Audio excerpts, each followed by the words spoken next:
প্রিয় নবম শ্রেণীর ছাত্রছাত্রীরা 2025 সালে দ্বিতীয় পরীক্ষায় তোমাদের সকলকে স্বাগত। তো দেখো, বিভিন্ন স্কুলে জুলাই মাসে পরীক্ষা শুরু হয়ে গেছে। তো আজকে আমরা মেদিনীপুরে একটা প্রশ্নপত্র নিয়ে আলোচনা করব।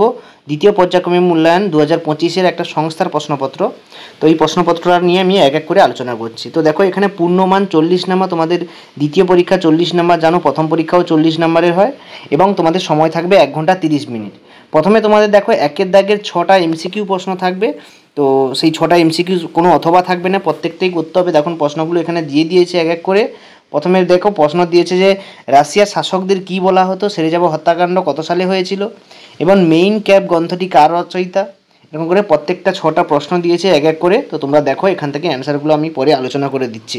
এরপর দেখো, 2 দেখে তোমাদের 6টা সত্য মিথ্যা থাকবে, তার মধ্যে তোমাদের 6টাই করতে হবে, কোনো অথবা থাকবে না। এখানে দেখো সত্য মিথ্যা দিয়েছে, যেমন সুয়েজ খাল উন্মুক্ত করা হয় কত সালে, জার্মানিতে প্রথম শিল্পবিপ্লব ঘটেছিল, কোথায় প্রথম শিল্পবিপ্লব ঘটেছিল, এটা পরীক্ষায় আসে, এবং আফ্রিকা মহাদেশকে অন্ধকারাচ্ছন্ন মহাদেশ বলে কেন, এটা তোমরা প্রত্যেকে জানো। তো পরপর 6টা তোমাদের সত্য মিথ্যা দিয়েছে। এরপর আমরা 2 নম্বর পেজে চলে যাব। 2 নম্বর পেজে দেখো, তোমাদের বাম স্তম্ভের সঙ্গে ডান স্তম্ভ মেলাও, এটা তোমাদের থাকবে, এবং এর মধ্যে তোমাদের কোনো অথবা থাকবে না। 6টার মধ্যে 6টাই করতে হবে। তো দেখো, বাঁ দিকে কি দিয়েছে, spinning jenny, Anglo, Cape Colony, Morocco, Congo এবং সেপ্টিল্যাম, এবং এখান থেকে জেমস হারগ্রিভস, বেলজিয়াম উপনিবেশ, পর্তুগালের উপনিবেশ, ব্রিটিশ উপনিবেশ, এবং দেখো দিয়েছে ফ্রান্সের উপনিবেশ, হামফ্রে ডেভি ইত্যাদি। এরপরে দেখো, আমরা 4-এর দাগে চলে আসবো। 4-এর দাগে কী দিয়েছে দেখো, 2 নম্বরের প্রশ্ন উত্তর, 2-3টে বাক্যে উত্তর দাও। তো প্রথম প্রশ্ন দেখো, 1-এর দাগে দিয়েছে দেখো, ডুমা কি। তো এটা তোমরা জানো, যারা যারা পড়েছো প্রত্যেকেই পারবে ডুমা কি।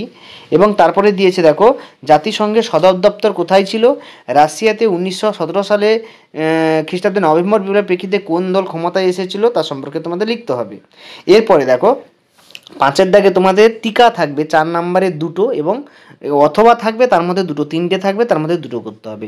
প্রথম বিশ্বযুদ্ধের পূর্বে গঠিত হওয়া ত্রিশক্তি চুক্তি ও ত্রিমৈত্রীর মধ্যে জোটভুক্তি রাষ্ট্রগুলির নাম লেখো। জাতিসংঘের ব্যর্থতার কারণ, এই প্রশ্নটা প্রতি বছর আসে, এটা খুব ইম্পর্টেন্ট প্রশ্ন। 14 দফা নীতির প্রবর্তক কে ছিলেন, এবং এর সম্পর্কে তোমাদের লিখতে হবে। তারপর দেখো, আমরা 8 নম্বরের প্রশ্নে চলে আসবো। 8 নম্বরের প্রশ্ন তোমরা জানো, একটা করতে হয়, এবং এর সঙ্গে অনেক অথবা থাকে। এখানে 2টো প্রশ্ন দিয়েছে অথবা, তোমাদের অনেক সময় 3টেও থাকে, অথবা দেওয়া থাকে।